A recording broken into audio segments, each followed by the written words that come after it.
Mind Your Farm Business on realagriculture.com is brought to you by RBC Royal Bank. Welcome to the Mind Your Farm Business podcast, brought to you by RBC Royal Bank. I'm Sean Haney, founder of realagriculture.com and host of Real Ag Radio. You can find more episodes of this podcast by going to mindyourfarmbusiness.com. Trust. So hard to develop, yet easy to break. So much business and agriculture is based on the trust of a handshake and the unwritten codes of the industry. Trust is the foundation of many business relationships. Without trust, it's difficult to have constructive conflict, agree on objectives, or have accountability within your own business or externally with suppliers or customers. Renowned leadership author Stephen Covey writes, "Trust is the glue of life. It's the most essential ingredient in effective communication. It's the foundational principle that holds all relationships." So true. Today's guest on the Mind Your Farm Business podcast is Dr. Scott Downey from Purdue University. Scott Downey is an assistant professor in the Department of Agricultural Economics, where he teaches courses in sales and marketing. He's the coordinator of the Sales and Marketing Degree Program. He is the lead author of Pro Selling, a professional approach to selling in agriculture and other industries. Welcome, Scott Downey.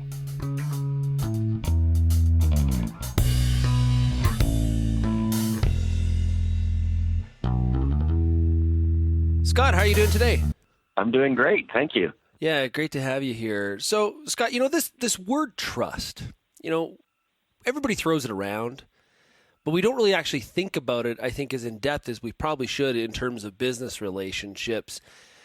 Do you feel that it's kind of this word that is so critical inside your business and externally of your farm business, but people just don't necessarily, they just sort of take it for granted sometimes? Yeah, I think that's absolutely true. And there's other really important terms like strategy that are kind of the same way. Everybody throws it around. It probably has a pretty big impact on our businesses, but often because it's a little ambiguous or nebulous, we don't think a lot about what that means for us. And I think trust is certainly one of those terms that we take for granted, and we just don't spend as much time thinking about it intentionally as we might. Okay, so if we are going to think intentionally about it, what are the ways that we need to pursue it and make sure that we're doing everything we can with the behavior of trust? Because a lot of times you'll hear people say, "Hey, it's okay, I trust them," or "I'm not sure about this. I'm not really sure if we should be trusting. There's some fishy stuff going on here." So if we're going to be intentional about it, what do we do? Well, so like any important term that we use in business, we have to think about how do we measure it and where do we see the impact of it. And when you think about a farm business and where trust impacts them, there's both the trust that we give and the trust that we get. The trust that we get from others has things to do with the labor that we work with. How do employees view us? If we've got, a hired hand, how do they think of us? Or on a large farm, even beyond that. Also, for our farm business, my background before I became a professor was in banking, and it's certainly the case that we want bankers to trust us as we rely on that financing for our businesses. When we think about the ways that we trust others, though, we start thinking about how do I know whether I can trust someone or not? And we've usually thought of that as kind of a gut feel. I know in my gut that they're a good guy or that I can trust them. But today we've had a fair number of researchers look at trust as something that can be measured, maybe not in terms of dollars, although we have done that, but more in terms of what are the components that we can look at that are really our gut is kind of measuring on its own. And we find that there's 4 factors. One is how credible is someone? So how believable are they? Another is how reliable are they? Do they follow through? Another one is what we call intimacy. So can I trust them to keep my information private?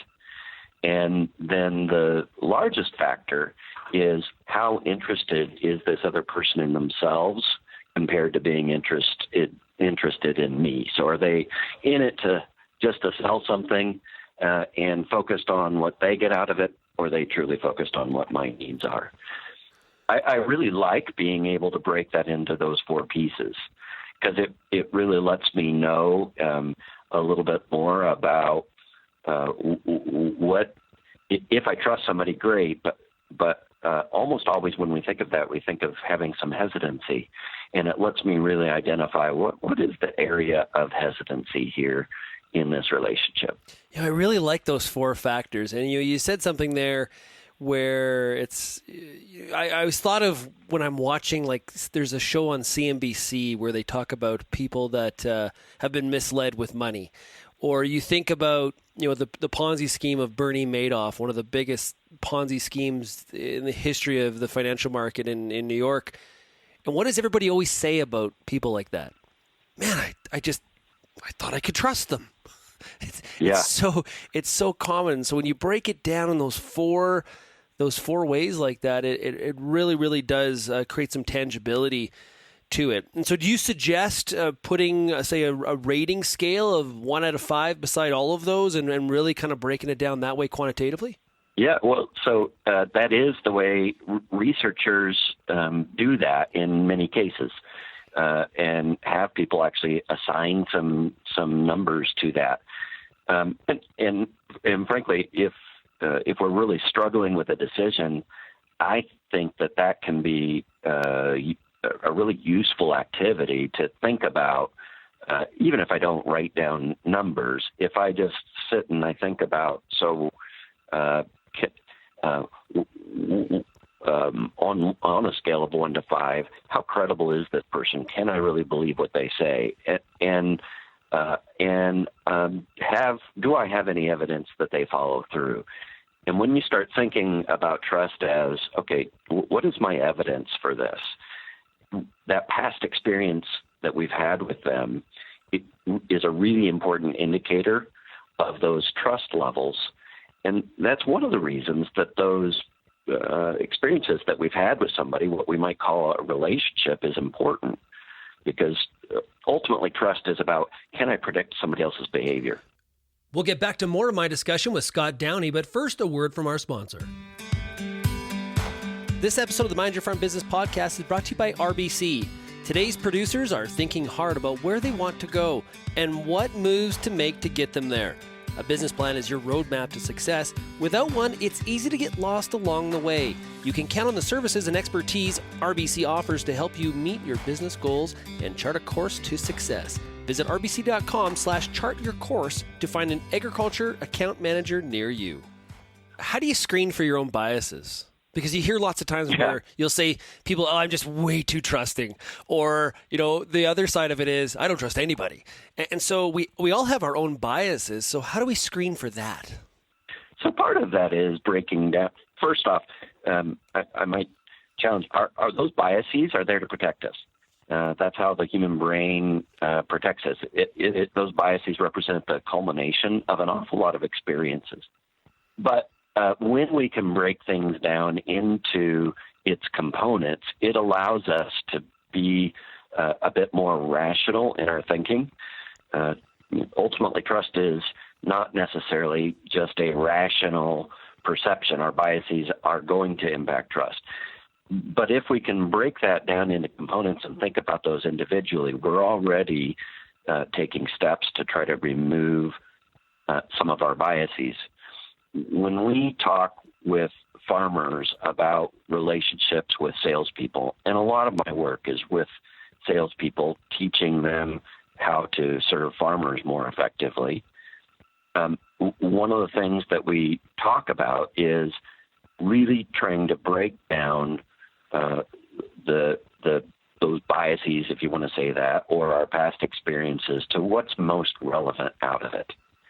And the cool thing about thinking about trust along those four components of credibility, reliability, intimacy, and self-interest is it allows us to have conversations with those important relationships to where we can kind of talk about, if we want to think about how interested that salesperson is. Look, we all know when we buy a product that salesperson probably gets something out of it, or at least their company does. We can talk about that. We don't have to hide that and make that be kind of not part of this. Let's have a really frank discussion about what do you get out of it and what do I get out of it. And if we really want to think about trust and remove bias from it, we can start before we begin a transaction and say, how are we going to measure whether this was a good decision when we get to the end?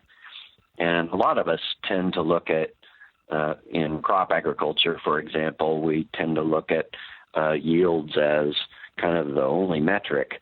Well, there's other things, all those things that we look at when we make a seed decision, for example, standability. All those are important to us when we make that seed decision. But if we write down at the beginning of that decision, here's the things we're going to look at, or we talk with somebody that we're buying a product from and say, here's the things we ought to be looking at. And then we look at those again at the end of that cycle, and we keep track of that information over time. We can remove a lot of the barrier around that. So now we've moved a little bit even beyond trust to how that impacts the buying process, which I think is really one of the key areas where trust comes out for a lot of farm businesses. Okay, in that relationship, the example you're using, I think one of the challenges for suppliers in dealing and trying to sell to the farm public is a lack of longevity in the relationship. Companies are flipping salespeople more frequently than ever. It seems there's who's the new person working at the retail this year. That really puts strain on the ability to develop that trust when the relationship is such a short term and is so short term in nature. Is that right? It absolutely does. It's one of the big challenges, and those suppliers, of course, would rather keep those same people, but we get people that retire, and we get. It's hard to find good trained people, and frankly, a lot of times new salespeople have very high self-interest. They're more interested often in hitting the sales number than they are in truly helping somebody, just because they're early in their career and they don't understand yet how those things relate. And that's where I think mitigating that trust by having some formal discussions about how we're going to measure these outcomes helps us limit that trust risk to one buying cycle. And that's ideal. Obviously, we could have a good year, a bad product, but a good year, and not be able to judge everything. But I think if we're explicit about how we think about the aspects of the purchase decisions that we make, and we think about what information we need, what follow-through we want, what privacy is required, and what both parties get out of it, I think that gives us a little structure to try to manage through that risk. Turnover is going to happen among supplier relationships, and it's hard. But what that requires is that we have to be a little bit more formal, and that takes time, and it seems formal, and we'd really rather just be able to trust. But today, it's harder to do that. Have you done yourself, or have you seen any research in levels of trust that is prevalent in one industry versus others? So I think there's a lot of agreements or contracts or however you want to describe that, where it's sort of the Jerry Maguire, my word is solider than oak sort of thing. Everything, a lot of stuff is based on a handshake. And yeah. That can serve you very, very well. That can also backfire immensely if you've misjudged your four criteria, your four factors that you gave earlier. Is agriculture more trusting than others? So I'm not sure if we're more trusting, and I've not seen industry metrics in that way. But I'm always one who says that one of the great things about being in agriculture is that relationships still matter. And there's a lot of industries where that's not the case. And when relationships don't matter or when trust is low, we wind up spending a lot of money on attorneys. And I think we are an industry where we still operate in small communities where people know one another. And so that that trust or relationship still does carry weight here. Don't forget also from Jerry Maguire was the line, "Show me the money." And so we got to think about, how, what kinds of metrics we put around things. And part of the reason we're talking about trust today and doing research on it is that even in agriculture, the world is changing. Those relationships aren't as predictable or aren't as steady. And so we really do wind up having to give more thought to, so what do we do about that? It would be great to say, well, we just need people to stand up and live up to the promises that they make. But it's an unfortunate aspect that as the world moves to online interactions and more anonymity and less personal knowledge, that it gets harder to live that way. And hey, similar to respect, takes a long time to earn and seconds to lose. And I think that is just, when I think of respect or I think of trust, that is so true. Yes, absolutely. Yep, they're very similar. Yeah. Hey, Scott, I really appreciate this. Hey, Sean, my pleasure. No matter what you do in agriculture, it's pretty impossible to have long-term success and ignore the value of trust. Dr. Downey had some great qualitative and quantitative ways to put a value on trust in your business relationships. Give it a try. Engage some of his advice, and you may be surprised in some of your ratings, which may be the catalyst to changing some things in your business and your relationships. You can find more episodes of Mind Your Farm Business by going to mindyourfarmbusiness.com. Thanks to RBC Royal Bank, and until next time, keep on minding your farm business.